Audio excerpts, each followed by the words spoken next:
Right, good evening everybody. Saying evening because this is the first time in these 30 days when we're doing this later on than first thing in the morning. It's actually come up to 8 o'clock in the evening, but better late than never. Let's make a start with the 100 press-ups a day for today's Sunday. Let's check what day is it? 28th day out of these 30. So Sunday 28th of April, let's go.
Okay, so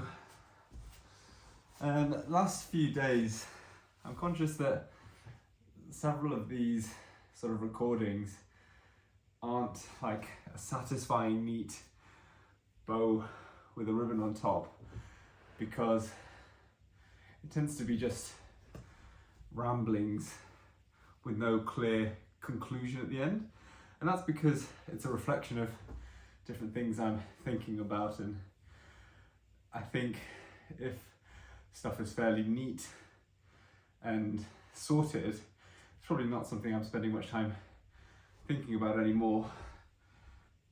You know, just by nature of things that are a bit more complex or I guess paradoxical, it sort of occupies more time in your head, and today is something similar. So bit of background, I met up with a good friend of mine earlier today and mentioned these press-ups, and he commented on one of the videos that my form wasn't perfect, and actually these press-ups weren't, you know, complete according to his definition. And my sort of thought was, yeah, fine, maybe, but this is all happening for a good cause. And if, you know, some of the press-ups out of the 100 aren't, I guess, complete. I haven't looked up the definition of what a press-up is, like whether your nose needs to touch the floor or whatever it is, then it's all happening for a good cause. It's helping me stay fit. Like I said, 100 a day is sort of beyond the point where you do it for a sort of health benefit. It's sort of beyond what is necessary for that specific move alone. So I'm not too bothered. It sort of summed up a sort of a cliche or a motto that I think about often, which is that perfect is the enemy of good. And I know for me, if I get wrapped up in getting something perfect, you know, let's say the press-ups for example, I may not complete 100, it may not have the same joy, and I may give up partway through the 3,000, or I may get an injury, right? Because you know, it becomes a chore, and you may end up chasing something that is detrimental. And so I said that, and that is definitely something I believe. But then I started to really think, like, is that phrase just a phrase, or is there real value or meaning behind it? Like, is perfect really the enemy of good, and should we be accepting completion above a pass in exchange for perfection? And I guess the different remits that I've been thinking about it in are physical, so physical pursuits like fitness, but also academic and work, and I guess the alternative of let me do some more press-ups, and then I'll give a counter argument to perfect being the enemy of good.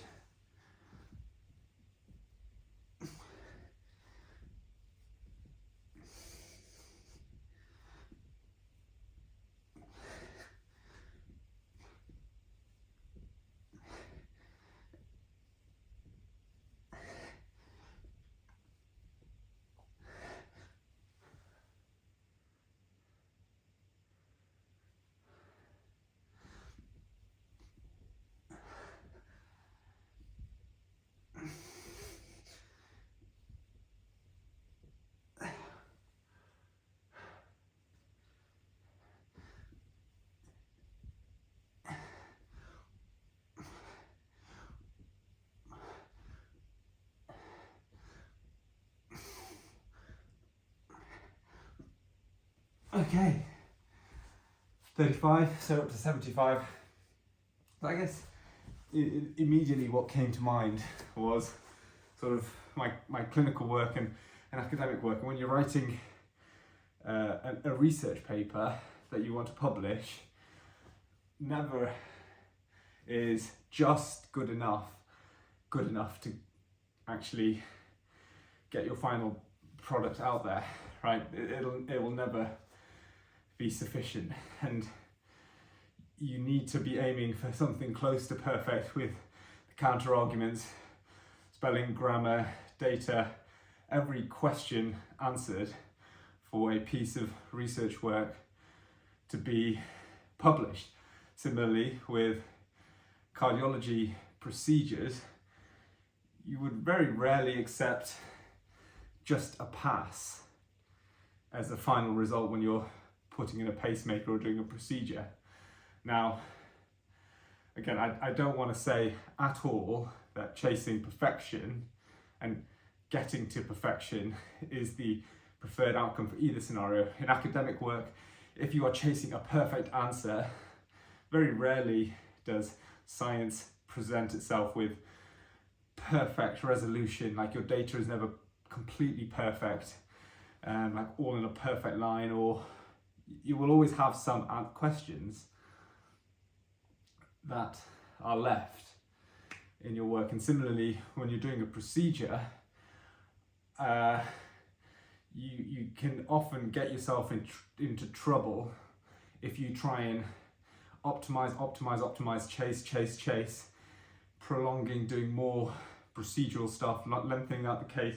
You're either, without getting too much into the detail, in an ablation, if you're treating, you can end up treating more and more of the heart, then actually, one, you're increasing the likelihood of complications by doing more and spending more time on a procedure, and two, you may well be building up an environment to cause more problems further down the line. And so in both academic work, perfection is not really a viable end target for you to stop, and in clinical procedures, good enough is really what you're aiming for. Good enough for you to be able to be proud of the result you've got. And I think maybe again, trying to reconcile these two things of perfect being the enemy of good, but I guess wanting to be good enough, it probably,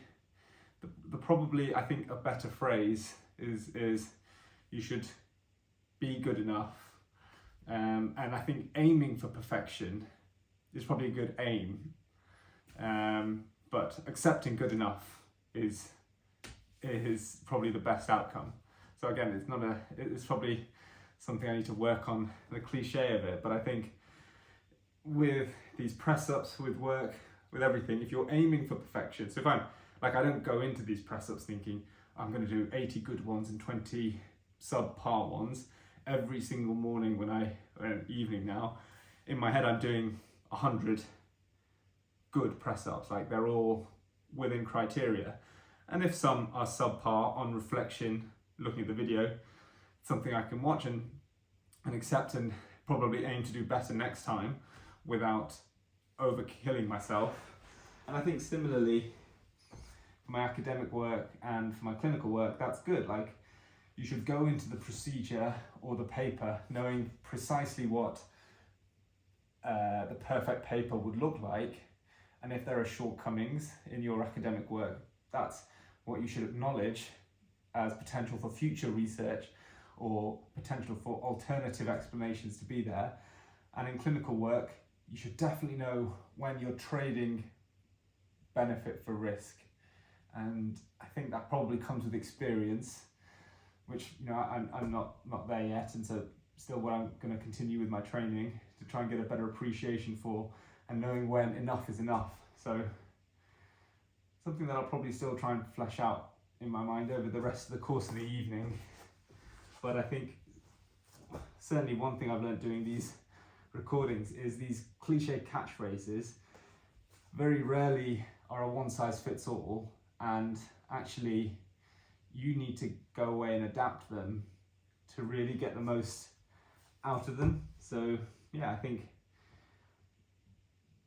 what I've sort of spoken about today, which is perfect being the goal, but accepting good enough, is probably a better phrase for me than perfect is the enemy of good. Anyway, let's finish off these final 25. Hopefully they'll be good enough, and we can call it a day.